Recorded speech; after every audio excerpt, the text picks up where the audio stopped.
What's going on? Periscope community, PYM. You guys having a good day? What's everybody doing today? Anybody checking in? It's a good day. Noni cost 619. What's going on? How you doing today? Ilya Shab join. What's happening? Monday, man. New week. What do you guys got going on? Anything exciting? I'm sitting here chilling out in my home office. I have my Miles Davis t-shirt and my Uruguay Peñarol soccer jacket. So, yeah, chilling out, hanging out, having a good time. But, yeah, I want to talk a little bit about cold showers. Corday, Sanzay join. Thanks for hanging out. Science Space, what's happening? You guys having fun? So what are you guys going to be working on today? You thought about what you're going to commit to doing today to kind of move things forward? I have a few ideas. All right, so it's a little bit after 9. Maybe we could kind of talk about cold showers. Yeah, I put a post out on Facebook recently, and I was just amazed at how many people were shocked by the fact that I started taking cold showers. I'm doing great. How are you, Science Base?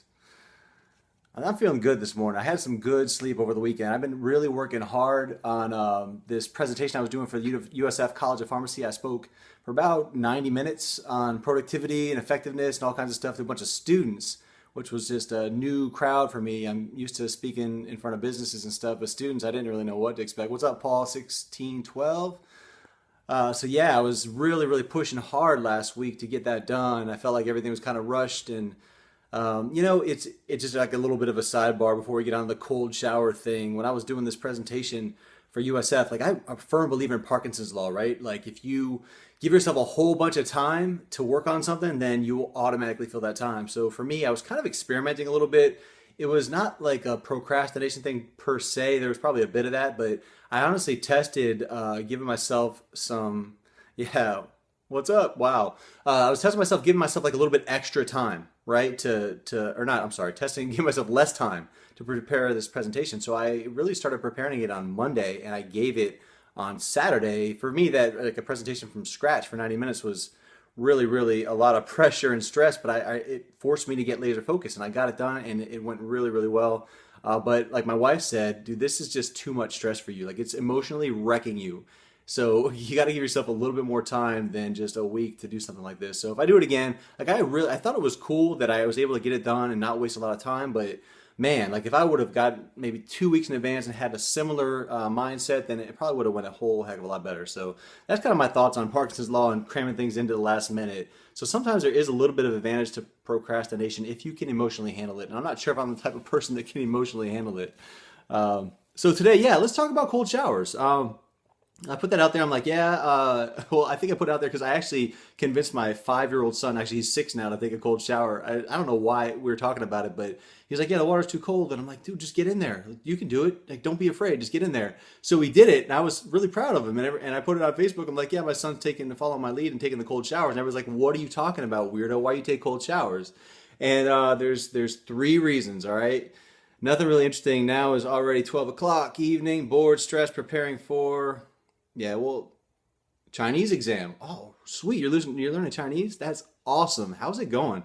I studied Spanish, Portuguese, and French. Chinese scares me, but I've always been really envious over people that are using it. If you guys listen to the Art of Charm podcast, Jordan's learning Chinese, and I was just enthralled by his process of learning Chinese. So, yeah, if anybody that learns Chinese, like if you just give me an idea of how long it takes you to learn that. That's the thing about Periscope and getting used to, like just completely getting derailed on your thoughts and trying to come back to what you're saying. So, so on the cold shower thing, it's so difficult. Yeah, I imagine it is. So there's 3 reasons I do cold showers. All right. So the first one is I'm a sweater. Like I sweat way too much. So if I take a hot shower after a workout, I mean, I'm sweating the whole rest of the day. And that was like the primary driver. Then I started reading and learning about other people that take cold showers, and there's this fear component to it. So I believe in doing something you fear every day. Like if there's something you need to be doing but you fear it, there's like that thing in the back of your mind where you're like, man, this really, I know I got to do it but I'm scared, then you probably should be doing that thing. And I'm a firm believer in that. And cold shower is one of those things like you can't really not fear a cold shower, right? So if you take that first step into that cold water, and yeah, it hurts and it sucks, but then it gets a little bit better, that's that fear. You've already overcome a little bit of a fear. So that started making a little bit of sense to me. And so that's like the third reason, or the second reason. The third reason is just if I'm in a cold shower, I want to get in and out and get on with my day. I found myself taking like 10, 12-minute showers, and that's just way, way too much. So the productivity guy cannot be in a cold shower for 10 or 12 minutes and call himself being productive. So yeah, that's the three reasons I take cold showers. Anybody take cold showers that's tuning in here, or you guys pretty much still convinced I'm a complete weirdo for doing it? So yeah, you do. Oh, cool. Why do you do it? Same kind of reasons, or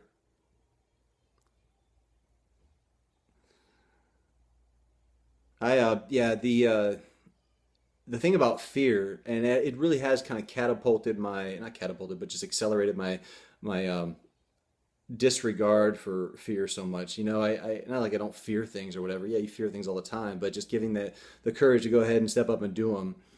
Very nice. Yeah, that's cool. And like the USF thing was a fear thing for me too. Like I spoke in front of a bunch of students. There was 80 students I spoke at this weekend, and I had a bunch of fears. I'm like, well, I haven't been prepared for this presentation. I'm gonna get in front of a bunch of these students. I actually had it videotaped. Like I actually paid money to have Neil Galarte. He filmed it. He's from Wild Style Media. Really, really good videographer. Anybody in Tampa or anywhere that in the southeast maybe that is interested in getting some filming, Neil does a really, really good time or good job on filming. So yeah, I had all this stuff prepared in advance, but then I hadn't prepared my talk. So there was like just this huge fear component to it. I'm shaking too much. I got to like figure out a way to stabilize this phone a little bit more. But I did it anyway. You know, I left myself just a very small amount of time to get it done. I got laser focused, and I just proved to myself, yeah, I can get this done and do it and get in front of the students and actually serve more as like a conversation versus just a polished speech. So that's really what I want to do. I wanted to do like a conversation type of presentation, and it worked. You know, that's what students kind of want. They don't want anybody up there just telling them what to do. They want to have a dialogue. They want to talk about how can we be more productive. You know, what's practical for me. So it was a lot of fun. Today, just that's what this is all about, the PYM community. What's that one important thing that we could do each day? If you guys don't have anything to share, then I'll just say that my one important thing today is Monday. So today's all about the retainer client. On the side of me that maybe you guys might not see is I am a consultant, not even in the productivity space, but in the engineering space and project management space. I consult for a retainer client about 20 hours a week or so. And Mondays and Fridays are pretty much dedicated and blocked out, other than this Periscope time that I'm having with you guys, to the retainer clients. So I try to keep focused on that. And I've been looking at a maintenance process or a maintenance program for this client. They wanted me to go in there and kind of audit what the process is looking like, what's working, what's not, and make recommendations for improvements. So that's kind of what I'm doing. I'm putting my report together, get that thing knocked out, and that's my one productive thing that I'm going to try to do. I'm not sure if anybody's on right now, but if you guys have anything to share to say what you're going to commit to and be productive today, I'd love to hear about it. Is anybody on at this point? You guys want me to sport the Uruguay jacket more often on these Periscopes? Yeah, Uruguay's kind of like a random thing. My wife and I went there back in 2014, and that's definitely another story for another day. But yeah, so we will check in tomorrow. I will be with Ethan. I think everybody likes seeing Ethan in the car line on the way to school, so we'll do that tomorrow morning. And thanks for tuning in. For those that you did, try to take them cold showers and let me know how they go. Let's talk about it tomorrow. See ya. Have a productive day. Bye.